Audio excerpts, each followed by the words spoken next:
Running a modern and growth-oriented CAS practice can be pretty hard. Every firm owner likes to talk about the wins, likes to talk about the successes, the growth, the hiring, but in reality, you make a ton of mistakes along the way. I've made some big mistakes in starting and running Full Send, and they sting at the time. You're like, how could I have avoided this? How could I have made a different decision that impacted my outcome differently? But these lessons also shaped the way that I manage the firm today, and how we run our practice, and how we hire, and how we bring on new clients. And so a lot of these lessons learned are things that we're carrying forward with us. So I want to talk today about a couple of those lessons that I learned the hard way through making mistakes, in hopes that maybe you can avoid some of these mistakes.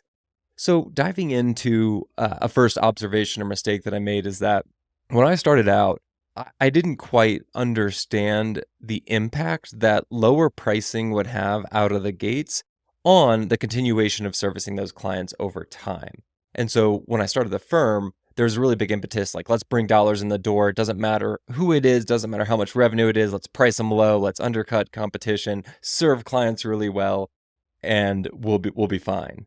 And so what that led to was an over servicing and an underpricing of clients relative to the value that was being delivered, because I was kind of fearful that I would lose clients, I would lose opportunities, and so it really resulted in thin margins, even though it was just me servicing the clients. From a time allocation perspective, margins were thin, and it's not that I resented the work that was being delivered. I just felt like the service that I was providing should have commanded a higher rate. But I can't fault anybody on that besides myself, because I was the one that priced it. They agreed to it, and I've got to stay committed to that. The lesson learned there is building confidence in the pricing model that you choose, building confidence in the value that you're providing, and communicating that in a way that a prospect or a client can understand. And so it's one thing to say, hey, here's the value that I can offer, and I'm willing to do it for $500 a month. And the client's like, that's fantastic. I would love to get all of these services, CFO, forecasting, AR, AP, inventory, you name it, for $500 a month, because they literally haven't seen that elsewhere. That said, I think a lot of companies realize that by going with smaller boutique firms, they can extract value, because the folks there often have a high level skill set. They're trying to get off the ground. And so there is an additional pricing value equation that's at play there. But as you walk down the path of underpricing 1 year in, 2 year in, 3 years in, and you have a team, then you realize that you actually have to change your pricing model in order to accommodate how you're serving clients and for the value that you're delivering. So you can utilize benchmarks, competitive analysis, take a look at the market to see where pricing is at, to use as a guideline for your starting prices. The second thing that I think I got wrong, and maybe not wrong, but it's just a decision that I made that I thought was the right approach at the time. But it was bringing on contractor resources early on and not thinking critically about my hiring process and how I wanted to strategically approach building a team. So I brought on a part-time contractor who said, this is fantastic. I love this approach. I don't want to work 40 hours a week. 20 hours a week is fine. And that's the workload that I had for them. And then about 2 weeks in, maybe even 2 days into that relationship, this contractor contacted me and said, hey, I actually found my dream job. I'm going to work somewhere else, full-time job. And it's like, are you serious? Like, you literally just told me that this was a perfect outcome for you, perfect scenario. And so it was really difficult for me to bring in one and then two part-time hires or contractors that just weren't really bought in and weren't aligned missionally and aligned with me to help me build something that I had a vision for. And I think there's a really great place for contractor relationships early on. It just depends on how you want to approach that, how you want to manage it, the processes you have in place in order to ensure that you're setting themselves and yourself up for success. But for me, that approach didn't work well.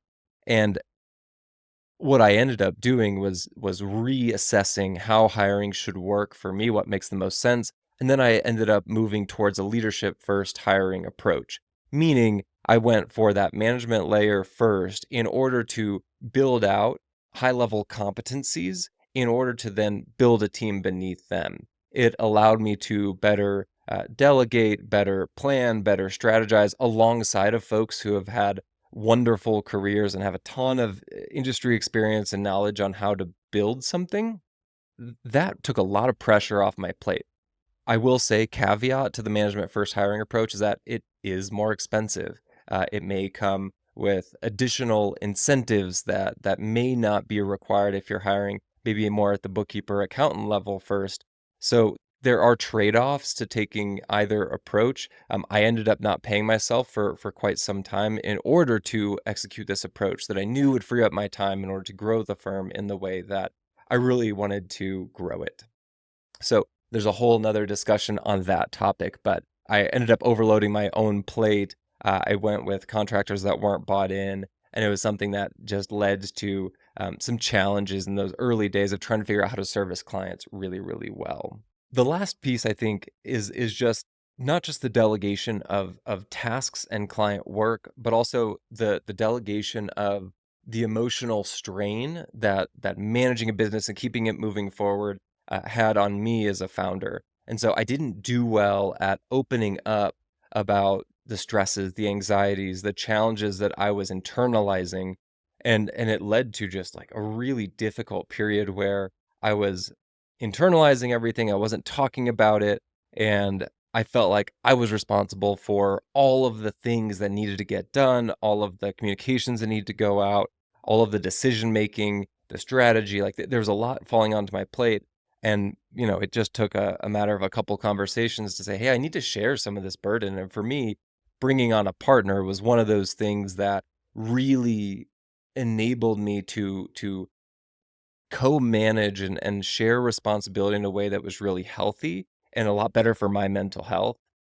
When I started to shift the perspective on, okay, here are the responsibilities where my core skill set adds the most to this firm, and I can share these other responsibilities with somebody else whose core skill sets align with those things, it really enabled me to kind of step back and have a much more healthy relationship with my work.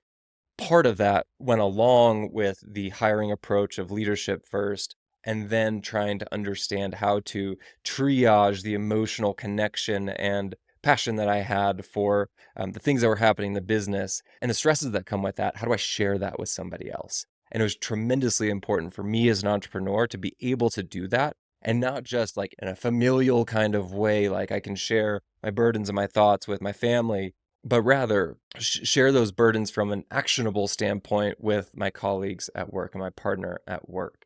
And I think that really unlocked the ability for me to instill trust that the things that needed to get done were going to get done, and allowed me to move forward in a way that I thought was much healthier than me trying to internalize and burden myself alone. That said, a big part of that journey was connecting with the community, connecting with other firm leaders and asking them how have they approached these things, asking the question, how do you partner well? How do you share responsibility? How do you delegate? How do you build a team? What's the right approach for managing process and ensuring that your team is moving the same direction? And so I spent a lot of time networking with other folks that I respect tremendously in order to understand how can I build something that kind of fits the vision that I have and take what I view as best practice and instill it in a way that I believe can serve our team and our clients really, really well. Those are just a few of the mistakes that I think I've made early on, and I'm continuing to make mistakes every single day. But if you can lead your firm, if you can grow your firm with setting clear boundaries, with embracing how you price effectively, embracing your value, and then strategically bringing on the right people, you can really free yourself up from a lot of the stresses and anxieties that come with building a firm. Sitting in that entrepreneurial seat can be a lonely journey. And so if you do all of those things alongside of building community with other people who are running the same direction, you will be setting yourself up for success. Mistakes are inevitable, but the growth that you will experience will come from learning and adapting to these circumstances that you face on an everyday basis. I hope that's helpful. Till next time.